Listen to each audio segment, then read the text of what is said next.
Da li će i srpski autoput kroz Takovski kraj imati atrakciju kao što je donedavno bila ova u Kini? Umesto kuće, na sred autoputa mogao bi da se nađe ovaj 6 vekova stari hrast, koji se isprečio pred graditeljima na trasi Koridora 11. Otkako su se bageri približili ovoj zelenoj grdosiji, o njenoj lepoti i vrednosti sve više se govori.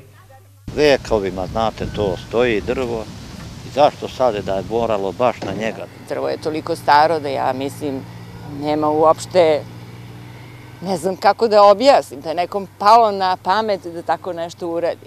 Stablo je obima 7,5 metara, a meštani Savinjca kažu da je jedno od najstarijih u Srbiji.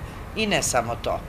Neće niko da mu priđe da seče kao da je grota, da je to baksuz doseći to drvo. Čak drvo, suvo drvo, ne sme da se loži sporeti, to ljudi nećeju, beže od toga opasno, se sklanjaju. Da sačuvaju hrast, mnogi Milanovčani koriste razne načine. Informišemo javnost koji ne zna šta se sve dešava, koji su sve problemi, potpisujemo peticije, organizujemo mirne skupove, mirne protestne vožnje, biciklističke. Petospratna kuća na autoputu u Kini srušena je pošto se vlasnik na kraju ipak nagodio sa vlastima. Kakva će biti sudbina hrasta? Naš cilj treba da bude da se ovo izmeni. Rusi su izmestili zgradu, Kinezi su izmestili čitav poslovni centar. A možemo i mi jedan hrast, valjda, imamo i mi neke stručnjake.